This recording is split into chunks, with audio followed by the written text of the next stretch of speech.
일단 이 발표 배경부터 말씀을 드리자면 뭐 한일 관계나 일본에 대한 담론이 기존에는 이제 주류 언론을 중심으로 매개되고 생산되고 매개되었다면 최근엔 뉴미디어와 함께 이제 담론이 다양화되고 대중화되고 있다는 특징이 있는 것으로 보입니다.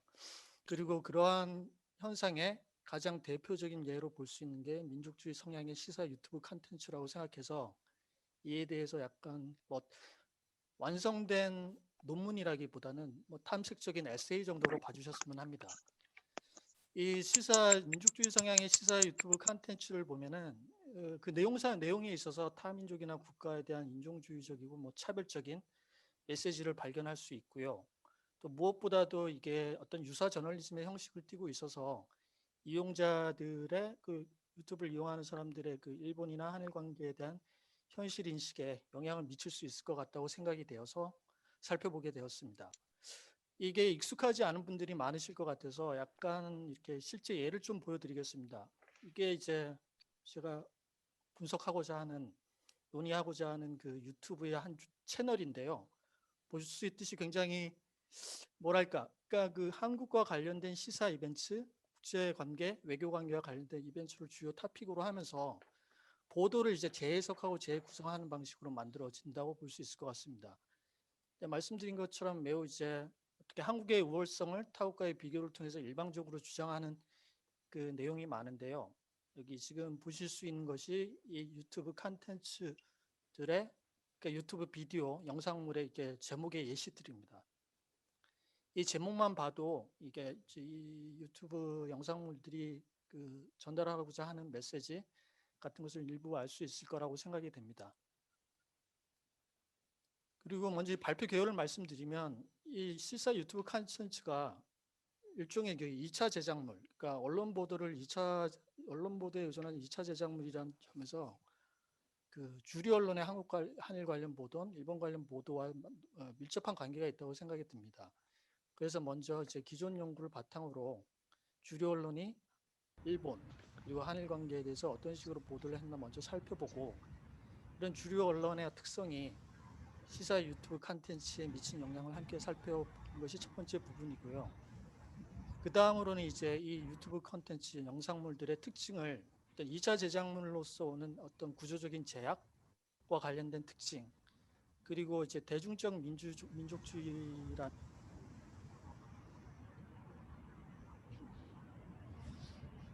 음성이 잠시 끊긴 것 같습니다. 현기도 교수님. 세 번째로 들리십니까? 네, 예, 세 번째로는 제가 이제 비교적 이용자가 많다고 알려진 세 개 채널을 골라서 3월 한 달간 관찰을 해봤습니다. 그래서 이 관찰을 바탕으로 일본이나 일본인, 한일 관계에 어떻게 재현되고 있는지 살펴봤습니다. 그리고 마지막으로는 이러한 관찰의 시사점에 대해서 토론을 하면서 마무리하고자 합니다. 이제 한일 관계 그리고 일본에 관한 그 기존 연구는 굉장히 많은데요. 저도 이번에 거의 처음 제대로 살펴본 것 같은데, 근데 이제 그런 연구들을 제 나름대로 한번 정리를 해봤습니다. 그 연구들에서 우리가 어떤 결론을 내릴 수 있는가에 대해서 제 나름대로 정리를 해봤는데 크게 이 세 가지 개념으로 정리가 되지 않을까 싶습니다. 첫 번째는 이제 그 한일 관계 또는 일본과 관련된 보도를 할 때 어떠한 프레임이 그 사건을 정의하고 해석하는데 주로 사용이 되느냐. 봤을 때 이제 한국과의 국익과의 관계를 중심으로 직업적 프레임 또는 애국주의적 프레임으로 나눠진다고 난다고 저는 이렇게 결론을 내렸습니다. 그래서 직업적 프레임이란 그러니까 일본 관련 이슈가 한국의 어떤 이익과 뭐 전혀 상관이 없는 그 국내 이슈가 되겠죠. 주로 일본의 국내 이슈에 대해서는 그 전통 언론 매체들이 적용하는 어떤 그 뉴스 가치 판단의 기준이라든가 객관성 같은 뭐 뉴스 구성과 수집의 기준을 적용해서 구성을 하고 반면에 이제 뭐 한일 갈등 관련 이슈, 그러니까 뭐 역사적 문제라든가 뭐 영유권 문제 이런 거는 이제 자국 중심적으로 한 걸로 일차적으로 이렇게 보도하는 경향이 있는 것으로 저는 어떤 결론을 내렸는데요. 뭐 그 근거는 이제 일본 국내 이슈는 대체로 일본에 대해서 객관적이고 중립적인 논조가 많았던 반면에 그러니까 뭐 한일 갈등 이슈 같은 경우에는 일본 정부나 일본의 입장에 대해서 부정적인 논조가 많았다는 연구에 의존해서 연구를 근거로 해서 이런 결론을 내렸습니다. 그리고 또 두 번째로 적용할 수 있는 개념은 이제 할린이 얘기한 저널리즘의 세 가지 영역이라는 개념을 적용할 수 있을 것 같습니다. 그러니까 한 사회의 주류 이데올로기에 따라서 그러니까 어떤 여러 가지 가치들이라든가 사람들이 세 가지 영역 중에 하나에 포함이 되고 그 어느 영역에 포함이 되느냐에 따라서 언론의 이제 취재나 보도 관행이 달라진다는 얘기인데요. 일단 논쟁의 영역은 어떤 한 사회 내에서 그 어떤 논쟁이 허용되는 사안이나 가치들 주로 이제 한 사회 이제 정당 시스템에 의해서 이렇게 결정되는 경우가 많죠. 그리고 합의의 영역은 한 사회 주류 이데올로기가 주류 사회의 뭐 지배적 이데올로기의 관점에서 봤을 때 완전히 합의된 영역. 그래서 이 경우에는 이제 언론이 이제 이런 합의된 영역을 합의된 가치들을 옹호하는 역할을 하겠죠. 그리고 이제 갈등의 영역이 있는데 갈등이 아니라 이게 일탈이어야 되는데요. 오타가 있습니다. 그리고 다음으로 일탈의 영역이라고 해서 이제 주류 사회가 받아들이지 않는 어떤 비도덕적이거나 비합리적이라고 얘기는 주제나 아니면 생각들, 사상들이 있겠죠. 그래서 한일 관계 같은 경우에 일단 이제 합의의 영역으로 볼 수 있는 것은 일본의 정부에 대한 도덕적인 책임을 묻는 문제, 특히 과거사 문제나 아니면 영토 분쟁 문제에 있어서 여기서는 그러니까 개별 언론사의 뭐 정파성이나 조직적 차이에 상관없이 모든 언론이 어떤 합의를 보이고 있다는 것이 기존 연구를 제가 정리했을 때 다른 결론이고요. 그래서 한국 언론에서 어떤 일본과 관련된 논쟁의 영역은 굉장히 좁다고 생각을 합니다. 그 논쟁의 영역은 그러니까 우리 정부의 대일 정책이 얼마나 효율적이고 효과가 있냐 요 영역에서만 있던 뭐 논쟁이 가능하다는 결론을 내렸고요. 이렇게 이제 논쟁이 가능한 영역에서는 일종의 인덱싱 프로세스가 일어나는데 쉽게 얘기해서 이제 논쟁의 영역에서 이제 언론의 주로 적용하는 가치는 객관성이 되고 그러다 보니 엘리트 집단 내에 한 사회 엘리트 집단 내의 의견 분포를 비교적 충실하게 반영을 하게 되죠. 그래서 모든 엘리트 집단이 예를 들어 뭐 여당, 야당 동일한 의견을 보일 때는 그런 합의가 보도에서 반영이 되고 그다음에 엘리트 집단 내에서 어떤 합의의 붕괴가 있을 때는 비교적 중립적이고 뭐 객관적인 방식으로 이렇게 잘 반영해주는 그게 인덱스의 얘기인데 한국 언론 같은 경우는 이 논쟁의 영역 그러니까 뭐 한국 정부의 대일 정책의 효과성 문제를 보도하는 데 있어서 정파성이 일어나서 이 인덱싱이 비대칭적으로 일어난다는 거죠. 그래서 뭐 2019년 이후 이제 본격화된 한일 갈등 이슈에 있어서 뭐 보수적 언론은 주로 이제 우리 정부의 뭐 무능이랄까, 우리 정부 정책의 비효율성 이런 걸 부각하는 측면이 있고 반대로 이제 뭐 진보 언론 같은 경우는 한겨레 신문 같은 이제 여전히 이제 주로 일본 정부의 책을 묻는 그런 형식으로 보도가 되었다고 정리를 했습니다. 네, 감사합니다. 이 말씀은 일본 언론의 한국 관련 보도하고도 관련되어서 그대로 적용이 될 수 있을 것 같기도 한데요. 오늘 그 사례는 아마 한국 언론의 유튜버적인 부분이기 때문에 그 다음에 준비해 주신 유튜브 콘텐츠의 특징, 특히나 어쩌면은 그 소위 자기들 마음에 드는 부분만 더 확장시키고 선택적으로 보도한다는 부분에서 우려되는 부분도 있을 것 같은데 그 부분에 대해서 보충 설명을 해주시겠습니까? 이미숙 교수님 선생님께서도 지적을 하셨는데 이제 정파성의 문제에 있어서 그러니까 뭐 현상적으로는 그 언론 보도 같은 경우를 보면 예를 들어서 유튜브 같은 경우는 진보 쪽 생산자와 이용자가 많다. 뭐 이런 주장이 있습니다. 그리고 실제로 이 민족이라든 게 굉장히 큰 범주기 때문에 그리고 그 유튜브가 2차 제작물로서 선택하는 기사라 이런 것들을 봐서도 정부를 비판하는 어떠한 포지션, 입장이 표현되기가 굉장히 힘든 것 같아요. 그래서 뭐 우파 민족주의적 유튜버가 있는지 모르겠지만 적어도 이제 정부와의 관계에 있어서는 굉장히 친화적이다. 그리고 그 이용자들의 그 코멘트, 비디오에 달린 코멘트만 봐도 예를 들어서 뭐 보수적 언론이라든가 보수적 정치인을 비난하는 그 코멘트들을 상당히 발견할 수 있거든요. 그래서 뭐 이게 뭐 정확한 얘기가 될지 모르겠지만 제가 생각하기에는 그 2차 생산물로서 그 한계 지어지는 선택할 때 쓰는 소재 그리고 그 민족이라는 굉장히 큰 범주를 이용해서 구성을 하다 보니 이 민족 범주 안에서는 어떠한 그 내부의 그 차이라든가 다른 의견 같은 게 반영되기 어려운 그런 측면 때문에 정파성이 실제 뭐 주류 언론이나 실제 현실 정치에서 발생하는 정파성 같은 게 정확하게 반영이 되는 것 같지 않다는 생각이 듭니다. 네, 감사합니다. 유튜브 콘텐츠의 특징을 원고에서 세 가지로 크게 잡아주셨는데 그 부분에 대해서도 아마 다음 슬라이드인 것 같습니다만 예, 부탁드리겠습니다. 예. 그럼 이제 유튜브 컨텐츠의 특징에 대해서 말씀을 드리겠는데요. 일단 뭐 영상물 제작의 동기랑 이제 구조적 제약에 대해서 생각을 할 필요가 있을 것 같습니다. 일단 뭐 영리 추구를 위한 뭐 상업적인 어떤 기획인 거라고 저는 생각을 하고요. 실제로 뭐 이용자가 많은 경우는 70만 명이 넘기도 하고 상당한 수익을 올린다고 합니다. 그리고 이제 영리를 추구하려다 보면 이렇게 안정적인 그 생산물을 안정적으로 이렇게 제작할 수 있는 시스템이 되어야 되는데 뭐 뉴스 보도도 마찬가지죠. 제작 과정을 이렇게 관리할 필요가 있는데 개인 유튜버들 같은 경우에는 뭐 주류 언론에 필적할 만한 물적이나 상징적 뭐 조직적 자본이 없죠. 그리고 뭐 저작권 문제도 있고 그래서 이런 제약하에서 일을 하려다 보니 결국은 언론 보도에 의존해서 2차 생산물을 제작해서 그러니까 기존에 이제 활용 가능한 보도라든가 인터넷에서 떠돌아다니는 자료나 영상물을 결합해서 그 뭐 해석하고 설명하는 방식으로 만들어지고 있습니다. 그러다 보니까 이제 일종의 이제 인터미디어 어젠다 세팅이 일어나는데요. 그러니까 그 유튜브 영상물이 선택하는 토픽들이 그 주류 언론이 선택하는 토픽과 거의 동일하다고 볼 수 있습니다. 그러니까 이제 주류 언론의 의제가 이 유튜브 영상물의 의제에 영향을 미친 거죠. 근데 물론 이걸 단순히 반복하는 것은 아니고 대중적 민족주의 관점에서 재해석하고 기존의 보도를 재해석하고 재구성한다고 볼 수 있을 것 같습니다.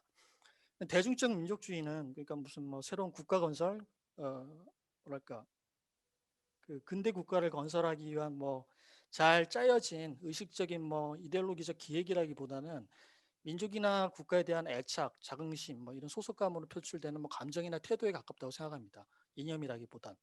근데 이런 감정이나 태도가 이제 타 민족과 국가랑 비교할 때 이게 더 강화하는 경향이 있고, 이렇게 비교를 통해서, 그러니까 뭐 우월한 내 집단과 열세한 외집단의 비교를 통해서 심지어는 뭐 적대적이나 배타적 태도로 전개된다는 연구들도 있습니다. 근데 이거는 일반적인 대중적 민족주의의 현상이고요. 그 역사적 한 사회, 역사적 사회적 조건에 따라서 대중적 민족주의가 표출되는 방식은 다를 거라고 생각이 듭니다. 근데 우리나라의 경우에는 제가 이렇게 좋은 그 문헌을 발견하지 못했고요. 이 대중적 민족주의는 사실 중국의 경우에서 최근에 많이 논의가 돼 있는데 중국 같은 경우는 뭐 이런 배경으로 역사적 사회적 조건으로 이제 중국 사회 변화에 따라서 이제 사회주의 이념적 권위가 상실되면서 그 중국 공산당이 적극적으로 펼친 애국주의 교육의 영향도 있고 근현대사 그리고 근현대사에 대한 이게 독특한 중국의 경험과 기억 방식 그러니까 뭐 근현대사를 그러니까 서구와 서구 열강과 일본에 겪은 치욕 이런 식으로 기억을 하고 그리고 이거를 되갚겠다는 어떤 집단적 열망 그리고 뭐 세계 정치 경제 영역에서 뭐 중국의 부상 뭐 이런 것들이 결합되면서 특유한 중국적 대중적 민족주의가 성립이 된 것 같고요. 이 중국 공산당이 공식적으로 후원하는 뭐 애국주의는 주로 매스미디어 학교 교육을 통한 반면에 이 대중적 민족주의는 주로 뉴미디어를 중심으로 자생적으로 발전하고 전개되는 경향이 있습니다. 한국적 상황 이건 뭐 제 나름대로의 해석입니다만 한국도 뭐 예를 들어 세계화라든가 또 그다음 세계화의 확대, 세계화 참여의 확대, 그다음에 뭐 한국 사회가 다문화 사회로 진입하고 그리고 최근에 지난 정권 때 대중 집회를 통해서 정권 교체라든가 뭐 참여 문화의 확산 이런 것들이 대중적 민족주의가 발현될 수 있는 좋은 조건이 되지 않냐고 생각합니다. 보다 구체적으로 이제 뭐 세계가 이루어지면은 뭐 세계 질서가 위계화되어 있는데 여기서 한국의 좌표는 어딜까? 뭐 이런 거에 대한 집단적인 정체성 찾기 또 이제 뭐 다문화 사회로 진입하면서 단일민족으로 상상되었던 한민족이나 한국의 정체성을 뭐 되찾기, 새롭게 찾으려는 노력, 그 다음에 이제 뭐 한국의 어떤 국제적 위상의 확대와 함께 뭐 한민족 한국에 소속하려는 의지와 자긍심을 재발견하려는 노력, 뭐 이런 것들이 결합돼서 이런 뭐 대중적 민족주의가 이렇게 발현할 수 있는 좋은 조건이 되지 않냐고 생각합니다. 그 다음에 이제 재현 방식은 이건 제가 직접 이제 비디오를 보고서 이제 일본이나 한일 관계 그리고 일본인이 어떻게 이 영상물을 통해서 재현되는지 살펴봤습니다. 일단 이 여기서도 볼 수 있겠지만 뭐 잘 보이시진 않으실 것 같은데 굉장히 다양한 나라를 다루고 있는데 일본을 압도적으로 많이 다루고 있습니다. 일본을 압도적으로 많이 다루는데 이 영리를 위해서 어떤 대중적 민족주의를 이렇게 자극을 해야 되는데 일본이란 나라가 이제 과거와 현재 어떤 갈등 때문에 아주 쉽게 소환할 수 있는 타자이기 때문에 그렇지 않을까라고 저는 생각을 하고요, 해석을 했고요. 그리고 뭐 세계 채널을 봤다고 했는데 하나의 채널에서 모든 비디오 시작을 이순신 장군 동상 이미지랑 호전적인 음악이랑 시작을 하거든요. 그리고 뭐 또 다른 비디오에서 예를 들어서 뭐 안중근 의사의 뭐 이미지를 계속 이렇게 반복적으로 보여준다든가, 그래서 어떤 역사적 기억과 이런 역사적 상징을 통해서 아주 소환하기가 쉬운 타자가 일본이고, 그리고 이렇게 소환하면서 그 이용자들을 어떤 애국주의자, 민족주의자의 관점으로 호명을 하는 거죠. 그렇게 소비를 하도록 이렇게 한다고 생각을 하고요. 그다음에 이제 텍스트를 보다 구체적으로 보면은 이게 이양 대립적 구조로 한국과 한국인, 일본과 일본인을 대립시키고 있다고 생각을 합니다. 예를 들어서 뭐 한국은 주체, 일본은 대상. 그래서 대체로 뭐 일본은 한국에 당하는 뭐 대상이 되죠. 뭐 자존심이 짓밟힌다든가, 뭐 잡아먹혀 버린다든가 이렇게 피동적인 식으로 일본은 묘사되고 한국은 주체가 되고, 그리고 뭐 한국은 선한 민족, 선한 국가, 일본은 악한 민족, 악한 국가. 한국은 국제사회에 기여하는 모범 국가, 일본은 뭐 민폐가 되는 국가, 이런 식의 이양 대립적 관계를 구성을 하고, 이런 구조를 통해서 의미되는 한일 관계는 어떤 이야기를 만드는데, 그건 뭐 갈등과 경쟁의 서사라고 저는 정리를 했습니다. 그러니까 성장하는 한국, 그리고 쇠락하는 일본. 성장하는 한국의 지표는 뭐 기술 발전, 아니면 뭐 수출 증가, 그다음에 대중문화, K-팝 같은 거로 대표되는 뭐 대중문화의 인기, 그다음에 쇠락하는 일본의 이미지를 반복하기 위해서 뭐 자연 재앙을 많이 다루고, 그다음에 사회적 전환, 뭐 코로나 바이러스라든가 뭐 방사능 문제, 뭐 이런 것들이 많이 뭐 경기 침체라든가, 그리고 이제 스포츠와 이제 전쟁의 메타포가 굉장히 자주 사용되는데, 그래서 한국은 승리하고 일본은 패배하는 이런 이야기로 이루어져 있죠. 갈등의 서사로. 그래서 뭐 승리했다, 뭐 역전했다, 뭐 패했다, 뭐 이런 식의 표현이 굉장히 많이 나옵니다. 그리고 두 번째로 볼 수 있는 것은 이제 기존 언론이 다루는 한일 관계 이슈를 생각해 보면 갈등적 이슈는 생각보다 그렇게 많지 않거든요. 그러니까 외교 갈등이라는 것은 굉장히 비일상적인 이벤트죠. 그러니까 한일 간의 외교 갈등은. 근데 이제 이 유튜버들은 그 반일 감정이라든가 아니면 대중적 민족주의를 자극해서 영리를 추구하기 때문에 단순히 이제 갈등 이슈만으로는 그 제작을 할 수가 없다고 저는 생각을 합니다. 그래서 비갈등적인 이슈를 갈등화하는 거죠. 그러니까 뭐 일반적인 국내 일본의 국내 이슈가 주로 이 범주에 해당할 것 같습니다. 그러니까 비갈등적인 문제를 갈등화해서 민족주의적으로 재맥락화하고 과잉 해석을 한다고 할까요? 뭐 예를 들면 가장 이제 많이 쓰이는 이제 전략이 현재 사건, 그러니까 뉴스가 다른 사건이 되겠죠. 현재 사건과 과거, 그러니까 역사적 사건, 역사, 한일 간의 역사 관계, 그다음에 미래에 일어날 일 이렇게 나란히 병치해서 어떤 의미를 발생시키는 건데요. 예를 들어서 뭐 어제 일본에 지진이 발생했다. 그러면 뭐 이거는 뉴스에 당연히 보도가 되겠죠. 그러면서 유튜버들에게는 이게 소재가 된과 동시에 단순히 이제 어제 일어난 일을 발생을 보도하는 것이 아니라 이거를 이제 일제 식민지 시대 때 이제 간토 대지진, 관동 대지진 때 뭐 일본의 학살일과 연결시키고 하나의 비디오나 아니면 연결된 비디오를 통해서, 그 다음에 뭐 앞으로 이제 일본에 더 닥칠 뭐 지진과 같은 자연 재앙, 그리고 이런 자연 재앙이 닥쳤을 때 한국으로 유입될 수 있는 일본 난민 문제, 뭐 이런 식으로 문제를 이렇게 나란히 이렇게 병렬을 시키는 거죠. 이런 과정을 통해서 원래는 갈등적 이슈가 아닌데 갈등적 이슈로 만들고 이걸 가짜 갈등으로 만드는 거죠. 그리고 이런 소재를 다룰 경우에는 굳이 한일 간의 갈등 이슈가 아니라 일본 국내 이슈도 얼마든지 이렇게 구성을 할 수 있기 때문에, 그러니까 뭐 민족주의 반일 감정이 특수한 것이 아니라 어떤 일상적이고 매일매일 확인하고 매일매일 발견하는 뭐 그런 것이 됐다고 저는 해석을 했습니다. 다음으로 이제 이게 생각해보면 뉴스가 현실을 구성하는 방법과 유튜버가 뉴스를 구성하는 방법은 굉장히 다르죠. 그러니까 뭐 뉴스 같은 경우는 뭐 검증을 통한 사실의 추구라든가 뭐 객관적 뭐 루틴이라든가 뭐 이런 걸 따르는 반면에 뭐 유튜버는 뭐 확인되지 않거나 뭐 확인할 수 없는 그런 뭐 주장을 하기도 하고, 뭐 프로파간다 테크닉을 굉장히 많이 쓰거든요. 뭐 교과서적인 프로파간다 테크닉들을. 그래서 뭐 비합리적인, 비논리적인 뭐 주장이나 결론을 내리기 위해서 완전 현실 구성은 방식은 다른데, 근데 뭐 이용자들은 적어도 이용자들은 그렇다고 느끼지 않는 거죠. 그 이유는 이제 이 유튜버들이 다루는 것들이 어떤 사실적인 것 같다는 느낌을 준다는 거죠. 그래서 제가 해석하기는 이제 전통적 뉴스에서 우리가 생각하는 뉴스다움을 이 유튜버들이 전유해서 어떤 사실성 아니면 공적 정보로서의 권위를 뭐 구축하려고 하는 전략을 취한다. 뭐 의식적이든 무의식적이든 한다고 생각을 합니다. 뭐 일단 이제 기존 언론에 의존한 2차 제작물이다 보니 제작의 유통이랑 그 유통의 리듬이 거의 뉴스 사이클이랑 비슷하거든요. 그럼 굉장히 익숙하죠, 사람들에게. 사람들이 이미 뉴스 사이클을 알고 있으니까. 그리고 이 유튜브 내용들이 다루는 게 구체적인 사건이에요. 어떤 뭐 관념이라든가 뭐 조건이라든가 상태가 아니라 구체적인 사건이기 때문에 이게 시사적일 뿐만 아니라 사실적인 것이라고 느껴질 수 있다고 저는 생각을 합니다. 그리고 유튜버들도 이런 걸 굉장히 적극적으로 이용하는데요. 선택한 3개의 채널 중에 한 채널은 팩트 체크라는 것을 굉장히 적극적으로 강조하면서 거의 매 비디오에 포함을 시키거든요. 팩트 체크라는 건 사실 우리 기성 언론에서도 도입되기 그렇게 오래된 건 아니라고 생각하는데 뭐 이런 식으로 뉴스다움을 전유하는 방식, 이 경우는 굉장히 의식적이겠죠. 그리고 뉴스라는 것 자체도 뭐 사실상 어떻게 보면 이제 취재원을 중심으로 사실성을 구성하는데 그런 관습에 있어서 유튜버들도 많이 다르지는 않다고 주장할 수도 있습니다. 예를 들어서 주로 해외 언론이라든가 네티즌 반응을 뭐 취재원, 정보원처럼 이용해서 이걸 재구성을 하거든요. 그러면 그런 식을 통해서 뭐 시사성과 사실성이 구축되고 그래서 뉴스다움, 유사 저널리즘적인 느낌이 올 수 있을 것 같다고 생각합니다. 그리고 텍스트 참여자가 이 사실성을 구축하는 데 굉장히 기여를 하죠.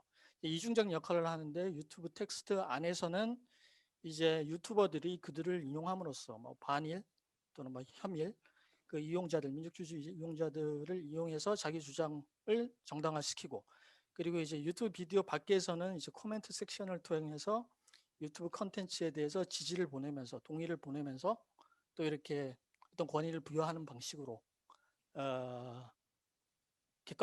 객관성이라기보다 하여튼 뭐 뉴스다운 성격이 구축된다고 생각을 합니다. 그러면서 더 설득력 있게 느껴지지 않을까 생각합니다. 결론을 내리자면 제가 말씀드린 그 시사 민족주의 성향의 시사 유튜브 콘텐츠는 그 한일 외교 갈등을 계기로 그건 뭐 늘 존재하죠. 언제든지 이렇게 자극이 될 수 있는 그 반일 감정을 최근에 그 갈등을 계기로 이제 영리적으로 이용하고 증폭하는 현상이라고 볼 수 있고요. 그다음에 제가 주목하는 것은 뭐 말씀드렸지만 그 재현의 방식이 적대적 타자로 재현을 하고 민족주의나 반일 감정이 어떤 특별한 이벤트나 특별한 사안을 두고 일어나는 게 아니라 매일 일상적으로 확인하고 갱신시켜 준다는 거. 또 다른 뭐 포인트 지적할 점은 이제 이러한 뭐 인종주의적 민족주의, 배타적 민족주의, 적대적 민족주의는 어떤 공적 담론에서 배제되어 있었는데 이렇게 이용자 참여형 미디어를 통해서 점점 더 어떤 공적인 담론의 일부분으로 표현되는 그런 글을 통해서 뭐 이것이 강화되고 확산될 수 있다는 우려가 있을 것 같고요. 또 하나 문제는 이제 이러한 뭐 인종주의적 또는 뭐 적대적 이제 민족주의가 어떤 정치 세력화 될 수 있냐는 문제인데 뭐 그럴 가능성은 저는 지금은 낮다고 봅니다. 그렇지만 뭐 이 분야 연구자들에 따르면 민족주의는 2차 이데올로기라는 거죠. 그러니까 나머지 주요 이데올로기, 그러니까 사회주의, 자유주의, 보수주의 등과 아주 유연하게 결합되고 이렇게 합쳐질 수 있는 그런 유연성이 있다는 점에서 경계를 할 필요는 있다고 생각합니다. 그래서 뭐 이념 지향이 다른 정치 세력에 의해서 언제든지 적당한 상황이 되면 다양한 모습으로 표현되고 동원될 수 있다. 예를 들어서 뭐 2019년에 뭐 일부 뭐 진보 쪽 엘리트들이 뭐 반일 감정을 적극적으로 동원을 하고 뭐그 당시에 뭐 뭐죠? 토착 외국 뭐 이런 토착 신조어도 외국. 토착 외국 이런 신조어도 만들어지고 그리고 보다 또 최근 선거에서 뭐 야당 여당 서로가 뭐 진짜 친일 반 진짜 뭐 친일이라고 공격을 하더라고요. 그런 걸 봐도 굉장히 유연하지 않나 이 반일 감정 바탕을 한 민족주의가. 마지막으로 이제 대중이 적극적으로 참여해서 생산하는 미디어가 국가 군과 갈등과 화합에 더 큰 역할을 하고 있지 않냐 그런 사례들이 많이 늘고 있다는 점에서 학문적 관심이 더 필요하지 않을까 생각합니다.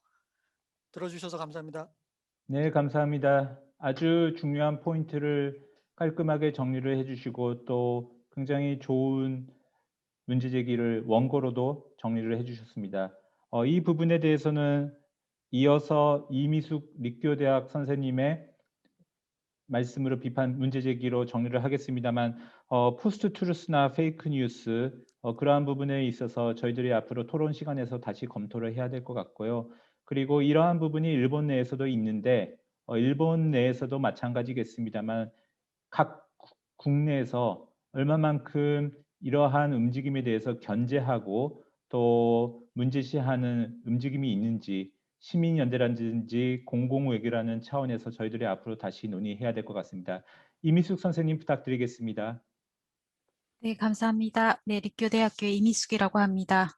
네, 먼저 현재 일상적으로 관찰되고 있는 정말 흥미로운 현상이죠. 네, 민족주의 성향의 시사 유튜브 콘텐츠의 생산과 또 그것의 소비라는 현상에 주목하여 디지털 시대의 대중적 민족주의에 대해 생각해 볼 수 있는 좋은 기회를 주셔서 감사합니다.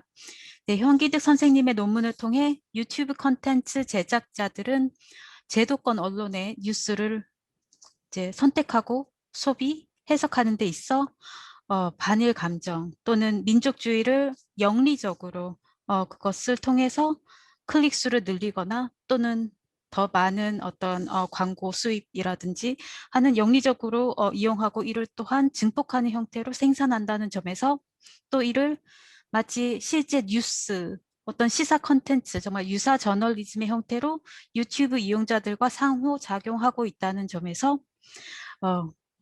그 제도권 언론에 대한 신뢰도가 정말 가장 조사 대상국 중에서 가장 낮고 또한 유튜브 등을 통한 소셜미디어를 통한 정보 소비가 광범위하게 이루어지는 한국 사회의 대중적 민족주의에 지금 현재 일어나고 있는 고치라든지 혹은 이로 인한 여러 가지 우려점에 대해서 생각해 볼 수 있고 또 깊이 배울 수 있는 좋은 재미있는 논문이었습니다.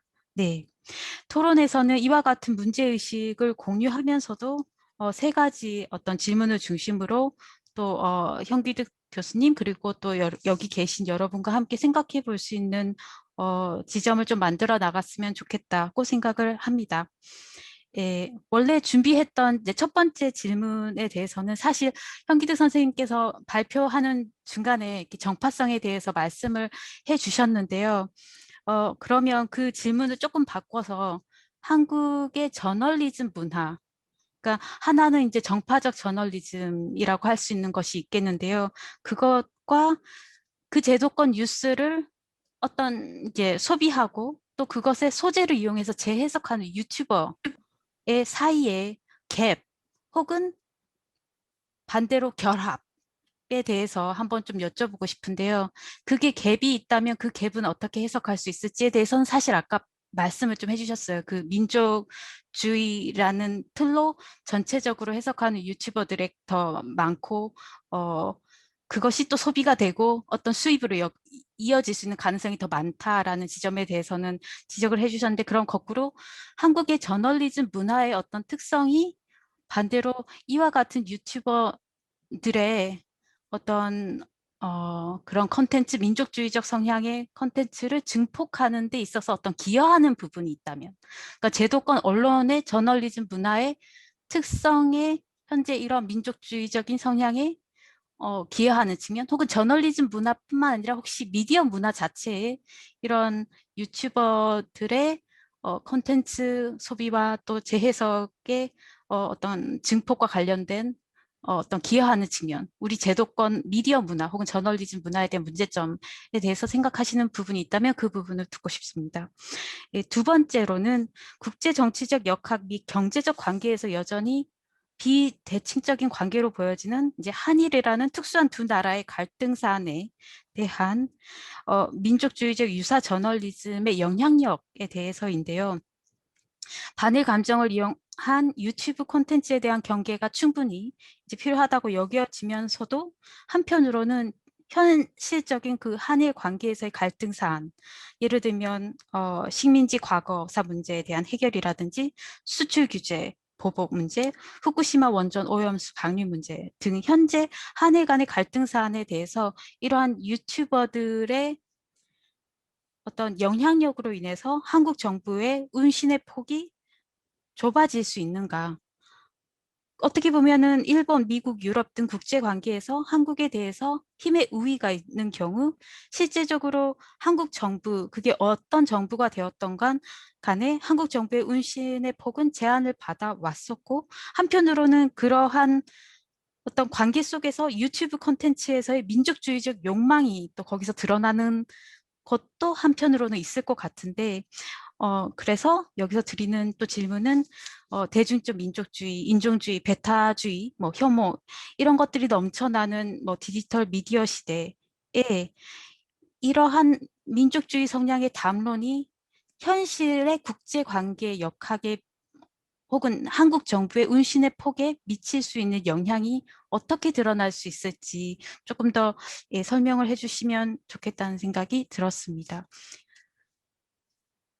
마지막으로 이들 민족주의적 성향 유튜브 콘텐츠에 대한 한국 사회에 요구되는 대응 및 대책이 어떤 것이 있을까 한번 또 여쭤보겠습니다.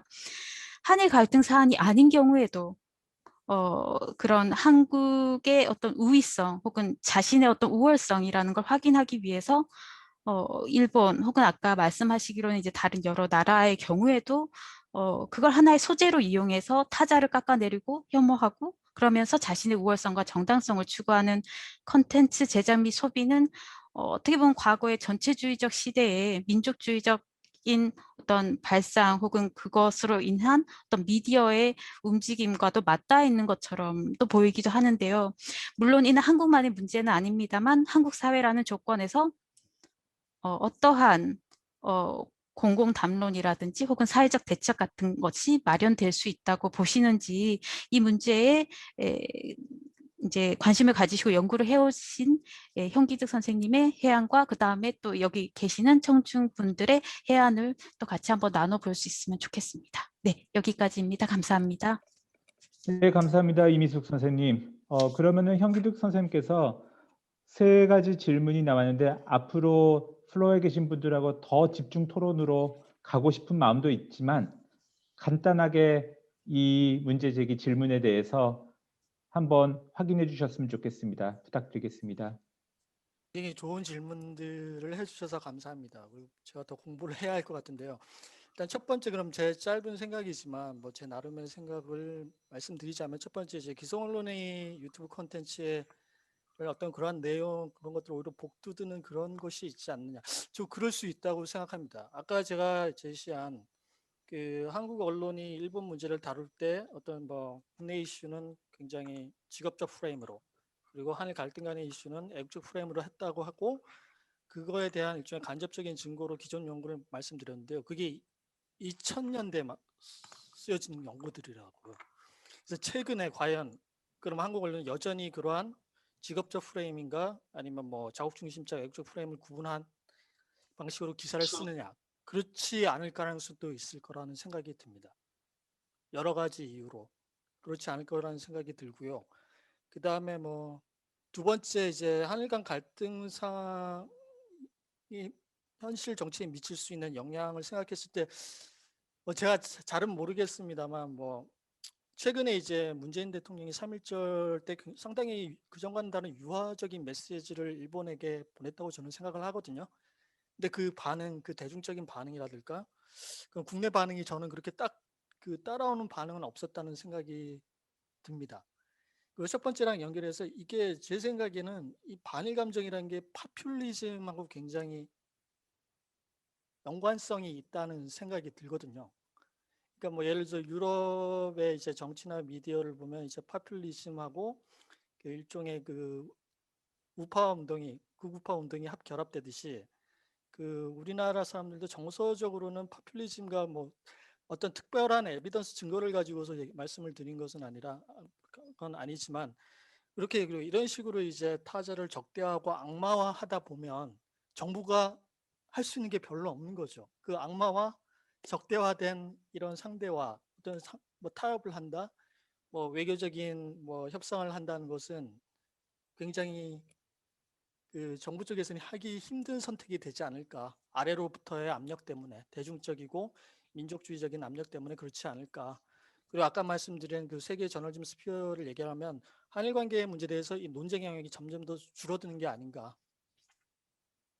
그리고 합의와 그다음에 일탈의 영역은 반대로 늘어나고 그러면서 이제 뭐 전체적으로 공론장이 그 위축된다라는 저는 뭐 생각을 하고 있습니다. 그 마지막은 저도 뭐 어떤 답이 있겠습니까만은 뭐 일단 텍스트 안에서 할 수 있는 것과 밖에서 할 수 있는 일이 있을 것 같은데요. 뭐 가장 이상적으로는 뭐 공론장을 통해서 자정과정 아니면 이런 합리적인 토론을 통해서 이런 것들이 사라지면 가장 좋겠죠. 아니면 뭐 또 뭐 미디어 쪽으로 생각하면 뭐 요즘 뭐 활발히 하고 있는 뭐 미디어 리터러시 교육도 하나일 거라고 생각하지만 그건 근원적인 문제 해결은 안 될 것 같고 또 미디어 밖에서 더 근원적인 그러니까 뭐 정치적 변화라든가 문화의 변화가 있어야 되지 않을까 생각하고요. 그거는 뭐 저 다음에 발표하실 현무암 교수님의 그 주제와도 직접 연결이 된 거기 때문에 그때 다시 한번 토의할 수 있었으면 합니다.